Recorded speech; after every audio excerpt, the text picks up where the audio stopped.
Good evening. My name is Eric Kirk. I'm with Dave Frank. This is Redwood Wonk. And well, the biggest news is probably one of the biggest story items, outside of the war.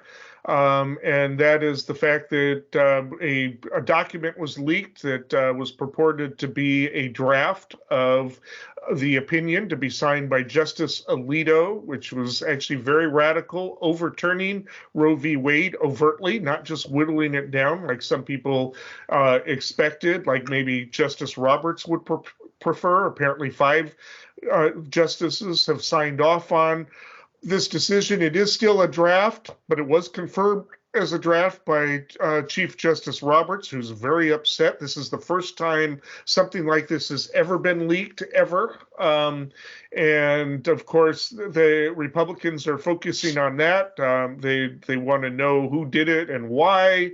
The Democrats, of course, are attacking the opinion as extreme because probably it would be toned down, and certainly will be at this point toned down a bit. But it has some pretty extreme things, comparing, basically are making the argument we don't have to follow stare decisis. Stare decisis is the doctrine of precedent law that's kind of held over from common law.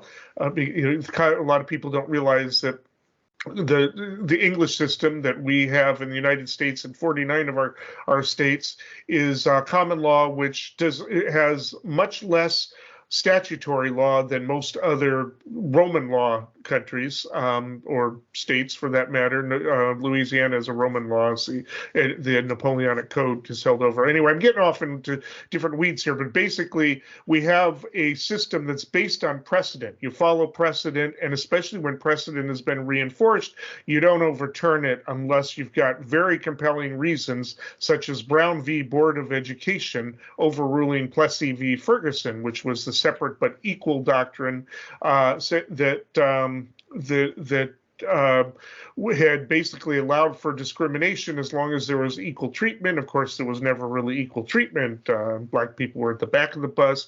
If there was any question, they didn't get anything. If there was like only a bathroom, they didn't even get one. So there wasn't separate but equal. But even so, separate but equal was considered to be degrading and discriminatory. And so that was overturned. So they're citing Plessy versus Ferguson as overturning as being compared to Roe v. Wade as something that should be overturned, even though it was reinforced by Casey in the early 90s and upheld. But they are ready to basically say that there is no right to privacy in the Constitution, completely ignoring the Madisonian approach to the Ninth Amendment, which I'll talk about later, and basically saying if it ain't listed, enumerated in the Bill of Rights, it's not something that is constitutionally protected by the federal courts. And so therefore, they are overturning Roe v. Wade, it appears, unless they change their mind, unless one of the justices changes their mind before June, I guess. I'm not sure when this is due to come out. And this, of course, has big implications. It does not mean that abortion is banned across the country. There is some misunderstanding about that. It just means that abortion rights cannot be enforced against states. So some states will have it. For instance, in California, we have a right to privacy contingent in our First Amendment, in our first paragraph in the Constitution. So we have there's no danger of it being overturned here. Probably about 20 states, though, have laws that either existed before Roe v. Wade that are still on the books, or laws that have been written to water down Roe v. Wade. And then there are the so-called Traeger laws, which if waited for this. So there's a lot to talk about, but Dave, I want to bring you into the conversation, and I'll have more to say later.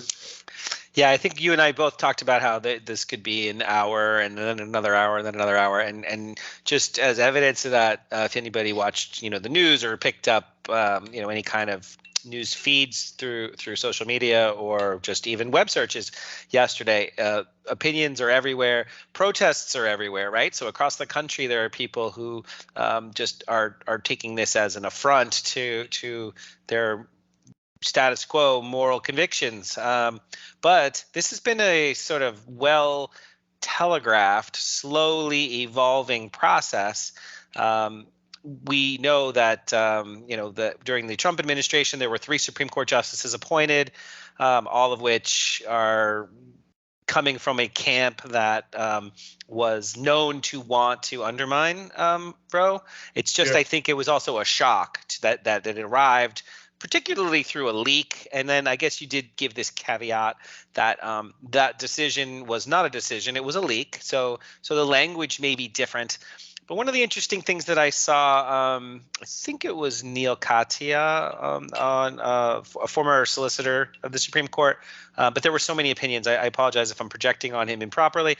But one of the things that I saw said was that this is undermining the precedent. The fact that the fact that we are taking away this Roe protection is really a direct hit to the entirety of the rights to privacy. So it's not clear exactly how much farther, how it will impact other cases. And I'm sure you're going to speak to this.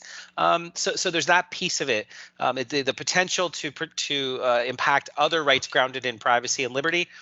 You already well spoke to the stare decisis element of this, which just means that, like, if the Supreme Court is willing to undermine this particular right that all 3 of those justices who were appointed during the Trump administration, all of them during their testimony said, hey, Roe is the law of the land, it is standing law. If they're willing to then suddenly within less than 3 years go down the path of undermining an existing standing right, that it raises the question of politicization of the court. Mm-hmm. So did the court did the court members, do the judges themselves have a political agenda? And then, of course, what is that agenda? So we'll hash out what some of those impacts might be. But I want to ask you, because I hopefully you plan on speaking to this. When I took a class on law a long time ago, they talked about the penumbra of rights that spring from the Constitution. This seems to this decision. I don't know if you looked at the language of it, but I've heard it discussed from a bunch of different experts, and they've said this directly attacks the idea that the court is in the business of protecting that rainbow of rights that emanate from the text. So I think that's a decision. That's an element that's worth exploring in a little more detail. Well, we have in the Bill of Rights the 9th Amendment, and it reads, might not come too late. All right, is that rights retained by the people shall not be abridged. Basically, just because it's not enumerated in the Bill of Rights or the Constitution. So clearly, privacy is not in it. The Roe decision didn't have a majority decision. There was a plurality of several different decisions, and then 1 or 2 dissenting opinions. So there was no overall majority opinion, but the one that had the most signatures to it, I think like 3, talked about the penumbra. That privacy is something that we can show to be retained by the people because it's in the penumbra of the 4th Amendment and the 5th Amendment, right? And even the 3rd Amendment, which is almost never cited. That's the one that says we don't have to let soldiers into our house during wartime. But that the 4th Amendment is protecting our securing our goods and the rest. So basically there are, and what Madison said when he put it in there, said there's no way I can think of all the rights to be able to list them. And it can't be viewed as comprehensive, but there are still fundamental rights that may reveal themselves as history comes out that need to be protected. And that's what the 9th Amendment is about. But conservative theories of law just basically make it redundant with the 10th Amendment. The people are states. right? And it's like, well, no, the 10th Amendment refers to states specifically. People aren't, maybe there's other references where the people are the states, but certainly not in the Bill of Rights. And so it's, anyway, it's very complicated, but they are, so there's, Ruth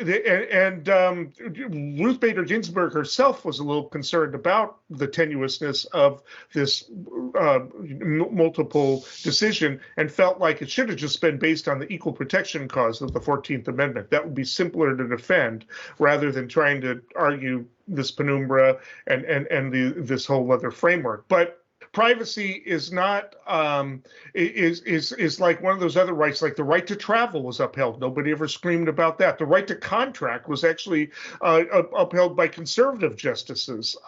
Nobody complained about that. It was only when it came to abortion did all of a sudden the concern that maybe the Ninth Amendment is too broad or whatever.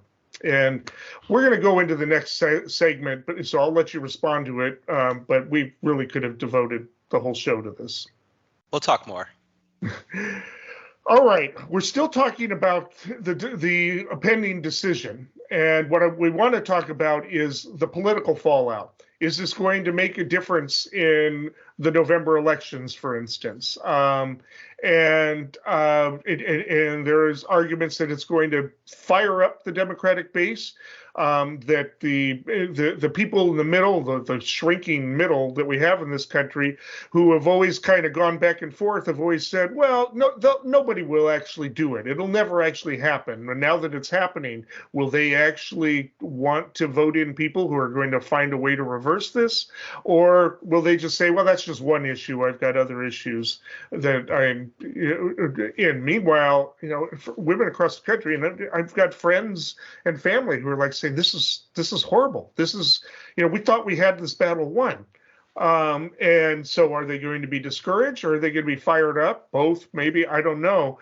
But the question is definitely Biden is trying to now put the Republican Party and the justices out as extreme. That's the term he's using to describe it. As we said in the previous section, Mitch McConnell is more concerned about getting to that leaker, whoever leaked it, and punishing them. Of course, there's no law against it. There probably will be at some point, but there is no law against leaking something like that. It's never happened before, ever. Dave. Yeah, so this is interesting. I think one of the big takeaways, we're talking about the political impact here, and yes. People, like we talked about earlier briefly, people have taken to the streets. People are kind of in shock. There's now sort of the ground has come out from underneath what was a broadly held belief. So this is why I saved this for this section of our discussion. Depending on the polling source you look at and depending on the year, it's relatively consistent, but somewhere around 70% of the people of Americans for the last, I think, 20 plus years have all, supported the status quo. There have been folks, so that's nationwide. People in general think that this is a right that ought to be protected, but there's been what's the word? When you I'm trying to blank on the word, but when you expect something to be there and then it's suddenly gone.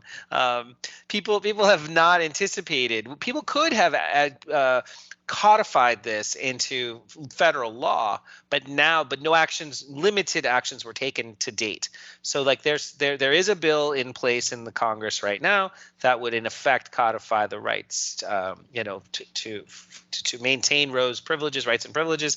But that doesn't look like it could make it through the Senate. And even if it does, it could be challenged on the basis of overreach. Right. Just as Roe has. Right. So it's got to be passed as an amendment, a right to privacy amendment.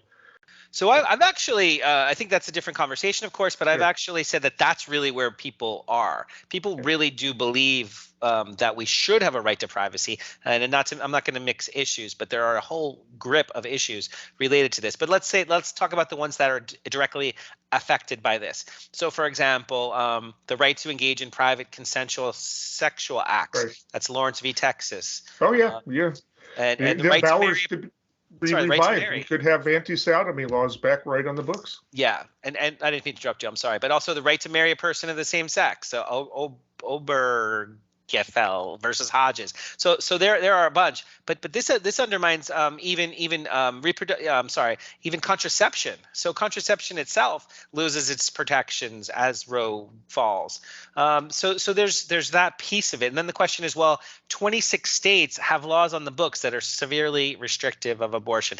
That's half the country. So it's, whether it's June or July or whenever this happens. Half the country will immediately be tossed into the arena of political activists being energized. Some because they've lost rights and privileges, and they see a quicksand unfolding and where this could go. But others because of a confidence that comes from this, thinking, oh, now I have been affirmed in my belief. Now I see that the courts are fully on my side. And so I've actually seen already comments from Jonathan Mitchell, who was the architect of Texas's 6-week abortion ban. And he said, I have a quote here, which I thought was pretty interesting. He said, the news is not good for those who hope to preserve the court-invented rights of homosexual behavior and same-sex marriage. He said that neither should the court hesitate to write an opinion that leaves those decisions hanging by a thread, saying that those laws are also as lawless as Roe. So basically, there's this legal doctrine out there that that this is going to open the door for undermining all sorts of things that are pretty commonly accepted now in our country's moral code. Yeah, they're kind of blustering a bit on the right. They're basically saying, well, this is going to energize our side too, but see, their side was already energized. That's been factored into the polling on all that. Everybody knows that they want to come out and vote against Biden. It doesn't matter. This isn't going to change that very much. There's the only thing that they need to worry about, and some Republicans are privately admitting this, and even somebody on NPR this morning saying, we were up against a sleeping giant. The people they were not happy with Biden. They're looking at inflation and just not encouraged, and maybe they wouldn't turn out. Well, this is something that's going to energize the base, and I suspect there'll be a change in the polling soon. Maybe not a big earth-sea change, but definitely there's going to be more engagement from Democrats. And so then we're talking about what are the practical implications on people's lives. And I heard people say, because that's also ultimately how it affects me, ought to impact how I behave in the political arena as an individual goes forth. They do the calculation. And so one of the people I saw in Oklahoma passed a law similar to Texas, which effectively, 6 weeks, people don't even know they're pregnant at 6 weeks. Right. And so what he was talking about is how, well, once there's a heartbeat, that's a person. If you end that pregnancy, that's a murder. So with 24 other states that potentially could have less strict rules, there aren't that many. I think there's only 9 states that actually protect the right to an abortion. California and New York are the 2 big ones that come to mind. And so what this person was talking about is, well, if you leave our state and you go to another state, because like California is already talking about creating a fund to help pay people to travel, because let's face it, how's it affecting people's lives? If you have plenty of money and you want to go get a medical procedure, you're going to go wherever you can. I know people that fly out of the country for cheaper medical procedures. Right. They save so much on dental work when they go to South America or Central America that a vacation is. But poorer people are going to have a harder time, so there's going to need to be fundraising around that. Exactly. And some states are saying, well, we'll punish you for that, and that's up in the air as to whether that can even happen. Right. Because you're not. I don't think one state can punish for something that happens in another state under the full faith and credit. But again, we've got this Supreme Court. Who knows what they're going to say? I mean, I don't know if it's still true. You're a lawyer, but I used to recall hearing crossing state lines to do X is a crime in the state that you crossed. It's a crime, right? It's not quite that simple. What it is with abortion is if you take a teenager across the state line, you can get in trouble, even if you're the guardian and the rest. But if to cross the line to go smoke dope or something, no, that's not, they can't do it. So it's tricky, and there's a whole, I don't have time to explain why it was, and it probably wouldn't apply here to adults who are, or I should say it shouldn't apply.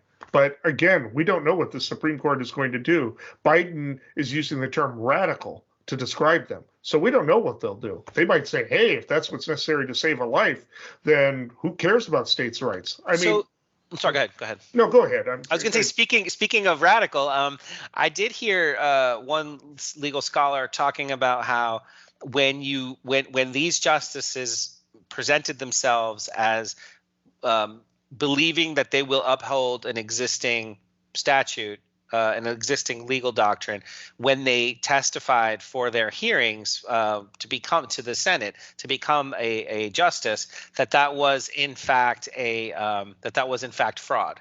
And they were fraudulently misrepresenting their opinions and their positions when they told the Senate that, look, Roe's the law of the land. I've got nothing bad to say about it. Basically, conservative justices are supposed to conserve the existing laws in theory. And supposedly Kavanaugh made a personal promise to Susan Collins that he was going to uphold it, and she's saying he lied. I mean, come on, he lied under oath. Why is she shocked that he lied under to her in person? But anyway, go ahead. So to finish that thought, I saw an analyst who read the decision. It's not a decision. Who read the leak that said that this is Robert Bork's argumentation against the legal justification for Roe v. Wade. So this is a near 40-plus-year-old critique that Alito parroted back, and that any Federalist Society lawyer who is a conservative would have known this argumentation since law school, and that therefore that they've been conspiring to undermine this throughout their professional career, and that they're part of a conspiracy, and that might actually empower Biden to take something radical step like packing the court. It could be a justification. With Manchin. Manchin is opposed to abortion, so he's not. Manchin's not going to agree to do that. Sinema's not going to agree to do that. There's probably half a dozen other senators who won't agree to it. There were 48 people who came on board for ending the filibuster, I believe, from I heard last night. Which what I'm getting at is that would inspire activism for this midterm election cycle, for people to say this is everything on the line. This is Texas Hold'em. This is Manchin and Sinema are so antithetical to what our current status quo is of our moral code that we ought to do everything that we can do. ... That this is going to inspire people to try to come to hold a majority when right now it looked like they were going to get lose ground in both houses and extend the majority. I mean, there are some opportunities in the Senate.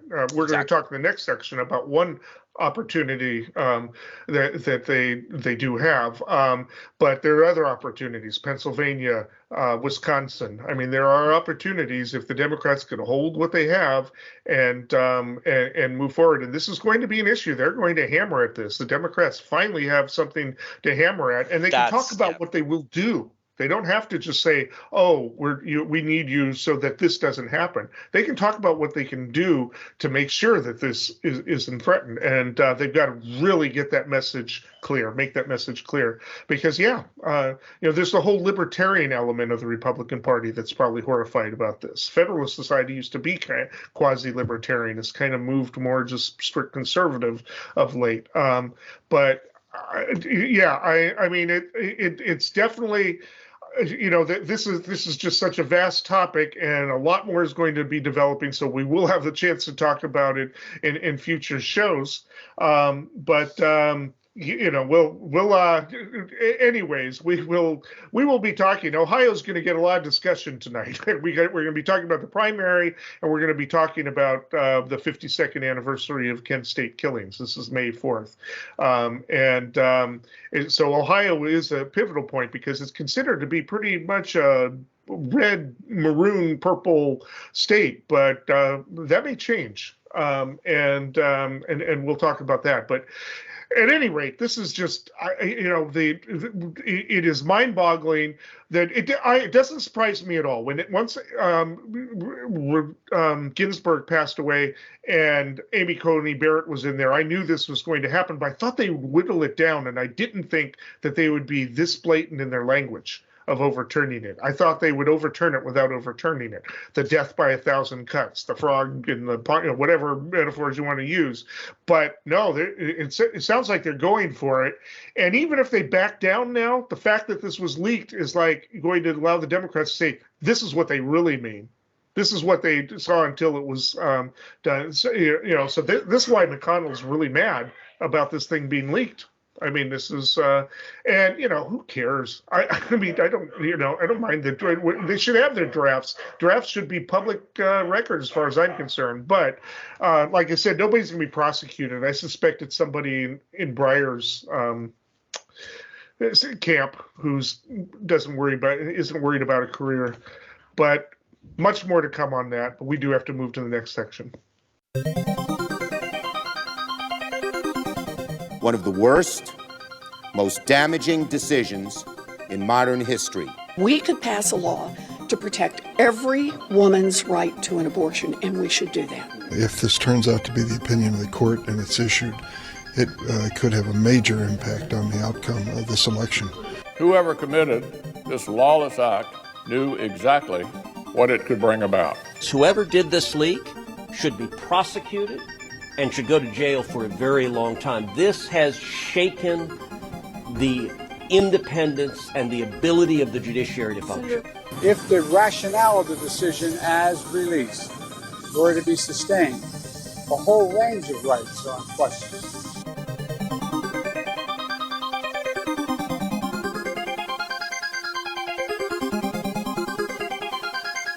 All right, coming back to Ohio.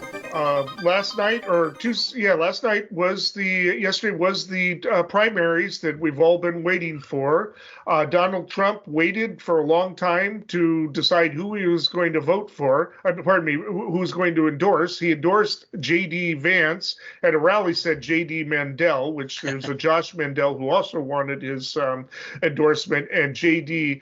Vance, kind of a joke there because there is a J.D. Mandel who's trying to claim that endorsement, and Twitter actually nixed his fake campaign and stuff. But Elon isn't all that free speech after all, is he? But anyway, J.D.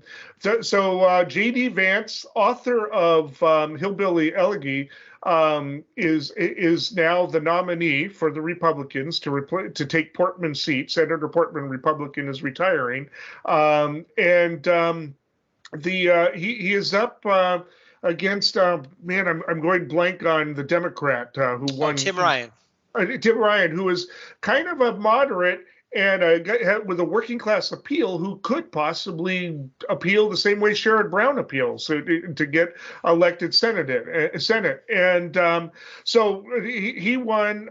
Real quick, other news in the primary: Progressives lost another challenge. Nina Turner lost to Sherrod Brown.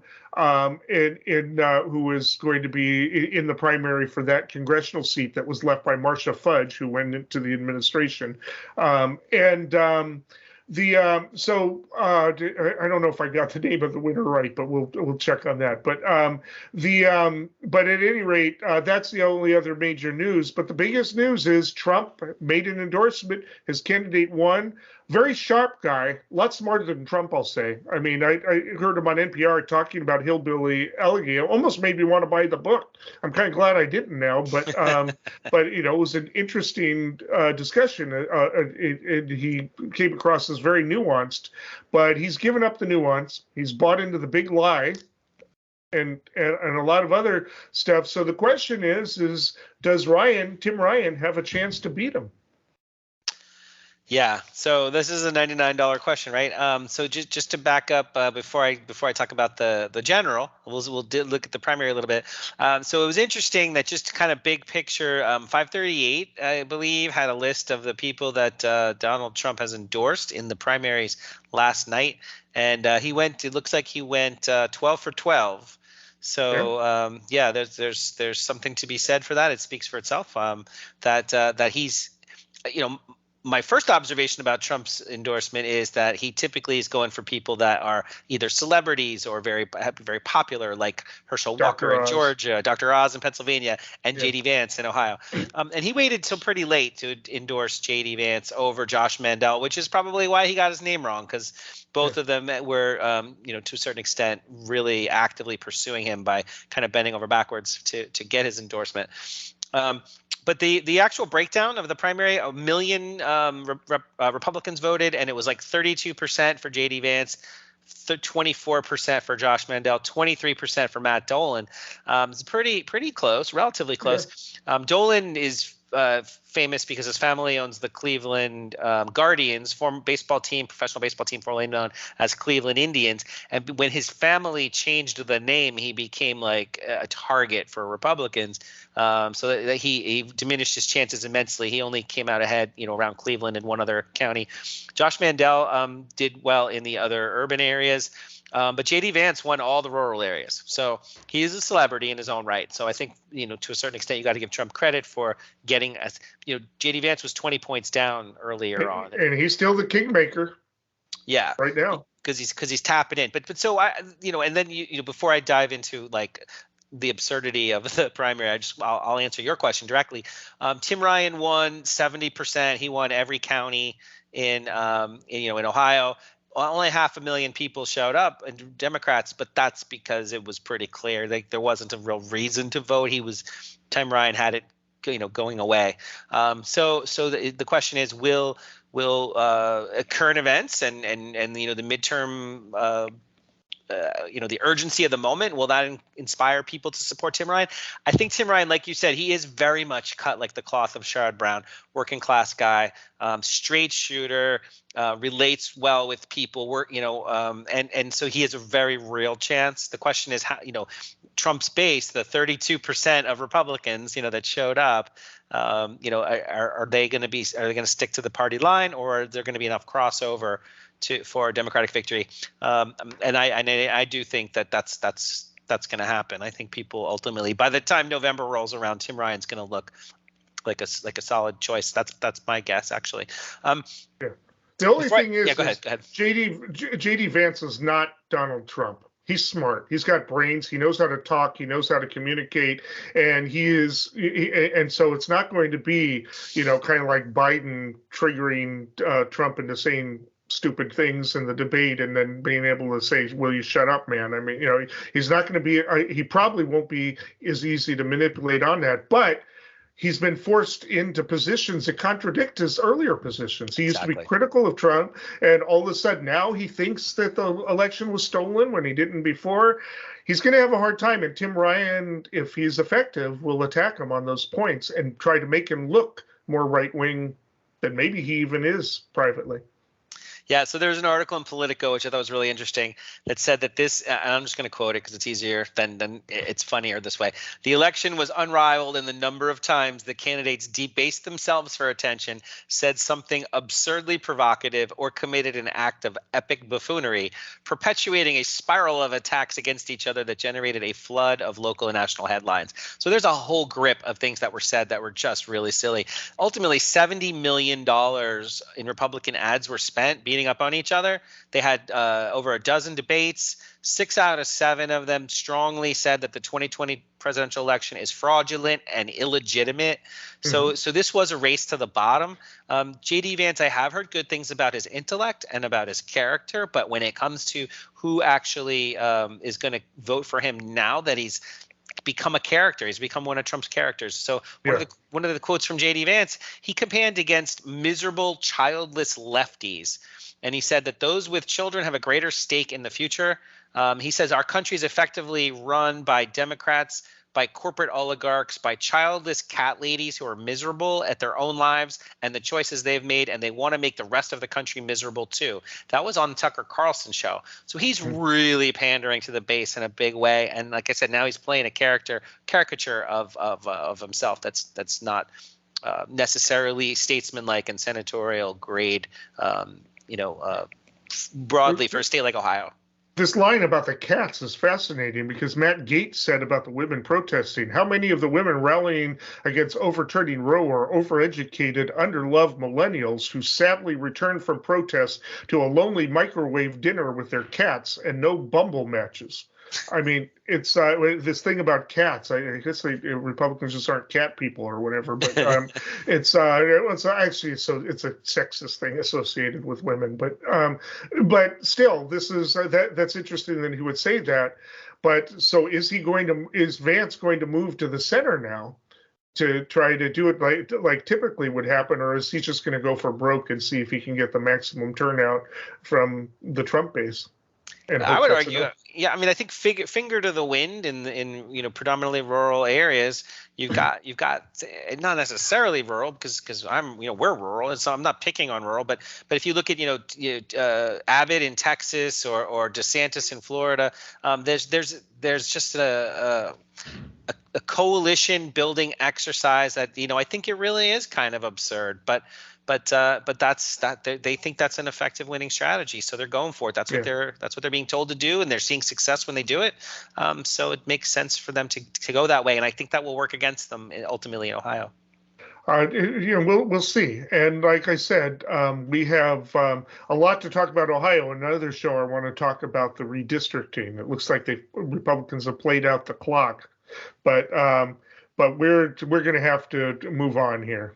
Okay, staying in Ohio, this is the May 4th. Of course, to Star Wars geeks, it's May the 4th be with you associated with that. But to those of us who are political geeks, it is the 52nd anniversary of the deaths of Kent State.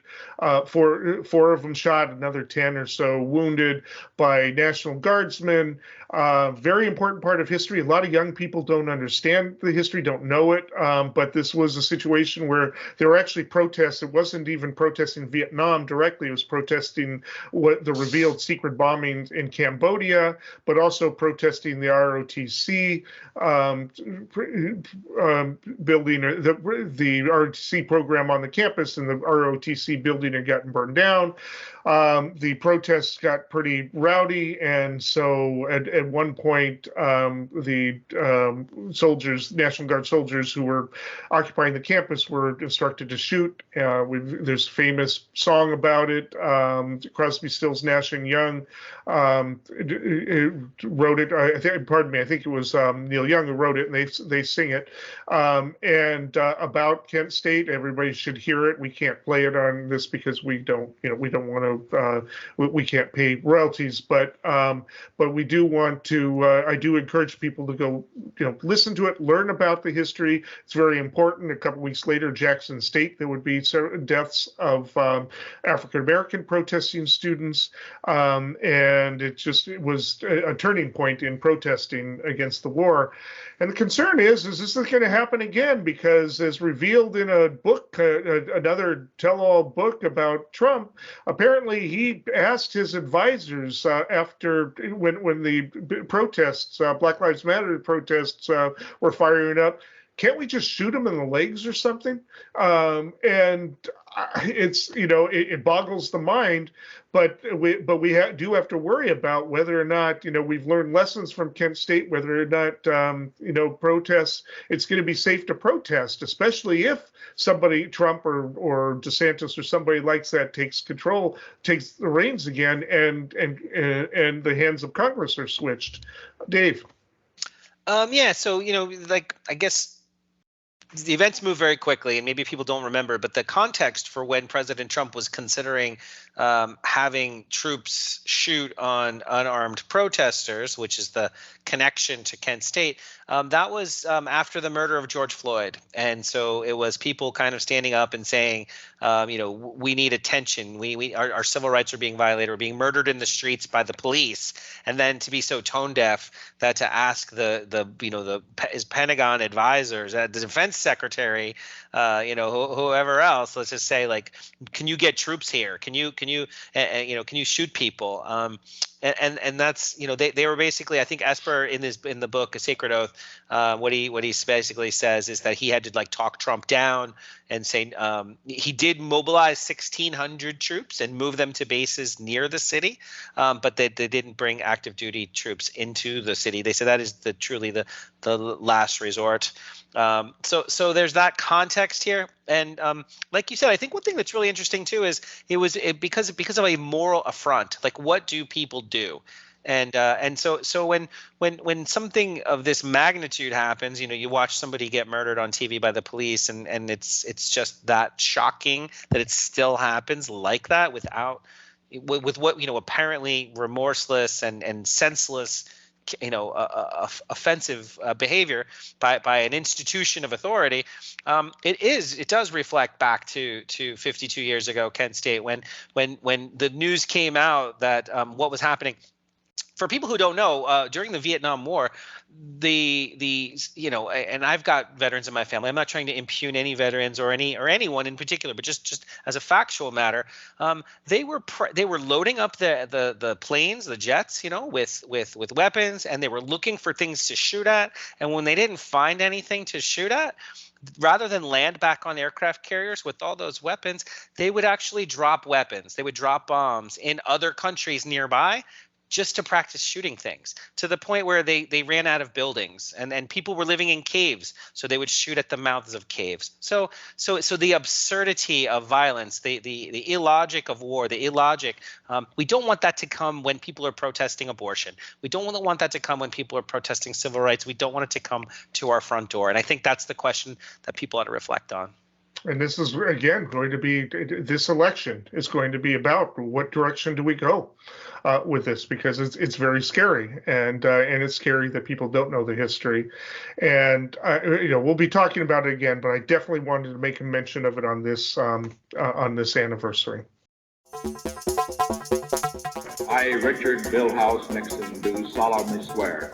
I, Gerald R. Ford, do solemnly swear. I, Jimmy Carter, do solemnly swear. I, Ronald Reagan, do solemnly swear. I, George Herbert Walker Bush, do solemnly swear. I, William Jefferson Clinton, do solemnly swear. I, George Walker Bush, do solemnly swear. I, Barack Hussein Obama, do solemnly swear. I, Donald John Trump, do solemnly swear.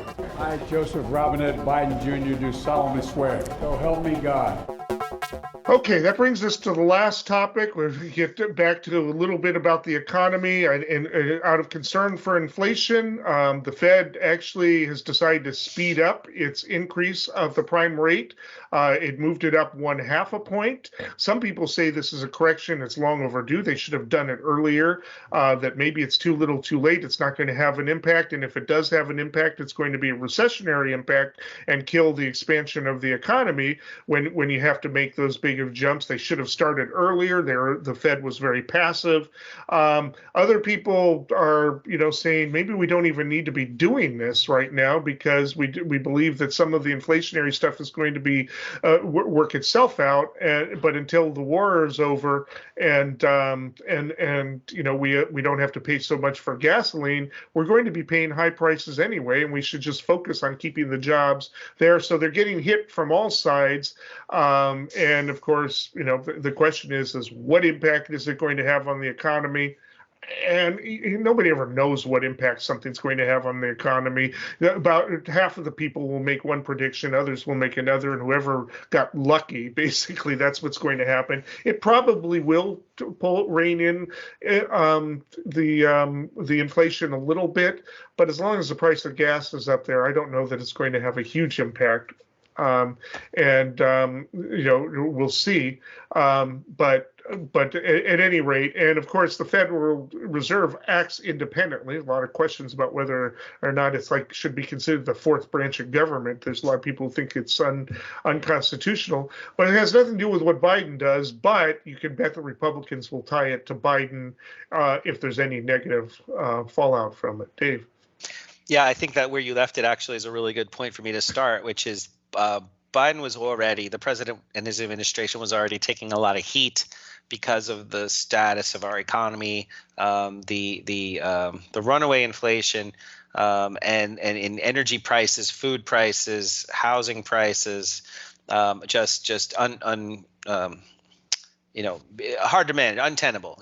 Something had to give. So I think that's sort of where this is that the Federal Reserve, the benefit of the Federal Reserve taking extraordinary actions like they are, is that they are seen as doing something. They are acknowledging that inflation has gotten out of hand. Part of the problem here, obviously, we talk about this a lot, is that, the con is that what does it actually do? By raising the interest rates, you're taking money out of people's hands. You're making it more expensive to pay off your debts. You're making it more expensive to borrow new debts. So if somebody wants to try to get a mortgage right now, the interest rates have gone up to over 5.5%, when just recently they were closer down to 2%. Doesn't sound 2.5% rather. Doesn't sound like a whole lot, but that results in 35+% increase in the monthly payment for the same house. So besides the fact that we've got housing prices going up and up and up, which also has been leading to rents going up and up and up, if people did want to try to buy a house right now, that same house would cost them significantly more. So just compound that. Credit cards cost more to pay back. Car loans, if you wanted to try to buy a car, that would cost more to pay back. So people are going to actually be hurt in their purchasing power. Their lifestyle is going to change. They're going to spend less, and eventually, obviously, that's going to cause a contraction. So even the prominent economists like Lawrence Summers, former Treasury Secretary, former president of Harvard University, he's even said it's going to be impossible for a soft landing. And what does that translate to? That translates to there is going to be a recession. There's going to be a contraction. And in fact, we already saw first quarter 2022 was negative GDP, which, my last thought on this real quick is that we may be going towards stagflation, because the actual causes of the inflation that we have are not related to or indirectly related to the easy money of the Fed. The easy money of the Fed was a response to the pandemic crisis of COVID. So there's been massive supply chain disruptions, huge knock-on effects of energy and food caused by production cutbacks, and now that constraint from conflict in Europe is there with Russia invading Ukraine, a whole nother set of impacts and weaknesses in the economy and increases in pricing. So then on top of that, commodity speculation, fear and greed. So all the factors line up to say inflation is not going to be hit very hard quickly in the short and medium term by these cuts, and then also the stagnation of people actually being impacted. The purchasing power of the majority of working class people is going to be impacted the most. They're going to feel the pinch the most. So it's like a worst of all worlds, other than the political perception of the president and the Democrats going into the 2022 midterms. They really do need to be seen as doing something, and that's why this was probably the best choice. I mean, on the other hand, things are going to happen. Housing prices are going to have to drop. If they're not selling, people are going to drop prices to try to sell them. So it would again, what is the CPI based on, and the rest based on certain things. The problem is oil is not going to, and because of that, food is not going to. But then if people aren't buying as much, they're talking about how Montana's tourist industry may suffer, because people usually drive to Montana rather than fly, because you want to drive around and camp and all of that kind of stuff. If that means people are buying less gasoline, that is going to have an impact on the price. People, the price will drop if demand drops. The problem up until now is that people complain about the price, but they keep spending. Well, poor people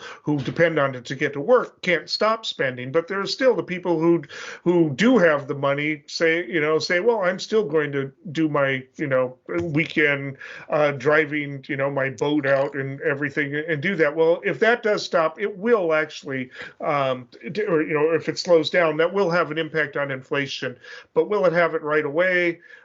Probably not, because there's going to be lag time there. It'll be very interesting to see what the jobs report is like this Friday, because there are a lot of questions about that first quarter loss. Obviously, it wasn't due to the Fed, because the Fed hadn't been done anything during that time. So, we'll see. But there are people who are saying that actually that contraction is more on paper than in reality. But the contraction that's going to come from this is going to be different. So we'll see. Again, it's always a guess as to what's going to happen. There's so many things going to happen. We're also spending a lot more. I mean, we've got an increase in the military budget, and we're going to have to buy more javelins now because we're sending our javelins to Ukraine to take out Russian tanks. So it's not going to be just money that's in there just to pass around for different programs and things. It's going to be they're going to have to replenish their supplies, so that will actually end up buying products. And this is how Reagan got out of stagflation, not by supply side economics, but by upping the military budget, because it had upped up spending without creating more products and more inflation on that, because basically we were building weapons that go sitting somewhere, and that's probably what we're going to do. So ironically, if Biden gets out of it, it's going to be because of having to direct military spending towards restocking the weapons that we gave to Ukraine, and which is obviously giving him more of an incentive to give more weapons to Ukraine. And we aren't actually talking about the Ukraine war this time around, but that could be what keeps the price of gases up, but it could also be what does tame inflation within the next few months. So one other element, we're talking about the Fed, and is they're raising rates now. Is it too late? Is it too late to sort of rescue our economy from its plight of the uncomfortable levels of inflation? So one thing that they've also signaled that they're going to do is the Fed was able to add to their balance sheet about $4 trillion, which back before 2008. That we're talking like there was like $1 trillion out there, but then we had this economic crisis of confidence in banking and investment that added another nearly $4 trillion to their holdings. Then COVID hit, another $4 trillion to their holdings. So the Fed is sitting on an awful lot of the country's wealth, nominal, meaning counting numbers, lots of money. And they're saying they don't want to do that they want to end that. And if they take those assets and they sell them out to the market, they are going to take money out of the actual economy that you and I live and operate in. So even let's just say arbitrarily that over, $100 billion a month for the next year, let's just arbitrary, that's $1 trillion too. If they suck $1 trillion out of a $20 trillion economy, that's 5%. That's 5% of the money is going to be gone out of the economy. That's not a small number.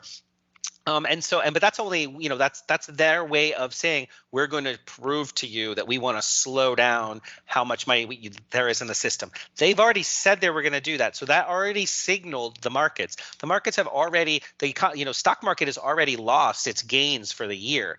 The tech industry is already seeing a massive correction. So not only are we looking at a potential recession, we're also looking at people's perceived wealth in their holdings and savings being diminished, which would disincentivize spending. So they can over the long term slow down the economy, but it's still not clear that it's going to happen on time for the midterms. Okay.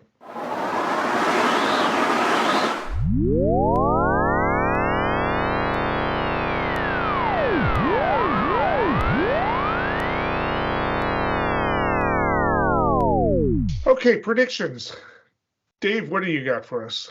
Well, I have already tipped my hand a little bit here earlier in this call, or earlier in this show, rather, that, I think Ohio is in the senatorial race is going to reveal, it's going to be like the poster child for what's really wrong and absurd about our political culture here in America in 2022. When you've got somebody like J.D. Vance, who actually probably is capable and probably is, could in theory be a solid candidate for Senate. When he wins the primary on wallowing in the mud the way he did, I think that's going to work against him. And just because he's able to win the Republican primary and motivate the base is not going to lead to electoral victory. And I do think Tim Ryan ultimately, like I said earlier, is going to follow a more statesmanly, moderate approach like the other senator from Ohio. And therefore, you'll see that J.D. Vance will lose in Ohio. Democrats will pick up a seat, and that will be a state where Trump was unable to pull a victory by endorsement. Well, Dave, that was going to be my prediction that Tim Ryan was going to pull this out. So I'm going to add that, but I'm actually going to add that I'm going to expand on I predicted that next month in the primary in Pennsylvania that John Fetterman will win the Democratic case, and I believe he will defeat Dr. Oz in that. There's going to be a Midwest turn. I think even with all of the bad stuff happening, I believe that the women in and around Philadelphia that really turned on Trump in 2020 will stick with Biden despite their disappointment, and that similar things are going to happen throughout the Midwest. I believe also in Wisconsin that Ron John will lose to his challenger. So I'm going to actually say there's going to be kind of a sweep: Pennsylvania and Wisconsin and Ohio, in which the Democrats are going to actually turn 3 houses and possibly expand on their majority, because I think that the only serious potential for losing, the real serious potential for losing, is in Nevada. And I'm not even sure that's going to hold at this point. So because I do believe that Kelly will hold in Arizona, and I also believe that that Warnock will hold in Georgia. We'll see if these predictions change, but I actually think that the Democrats are going to win an inside straight with the Senate. House is a whole other matter. We'll talk about that another time. All right, that's it for this week. So way too much to talk about, but we'll be back next week. Actually, Dave will be taking a break next week, so we'll have him back in 2 weeks. But until next time, stay informed and stay engaged.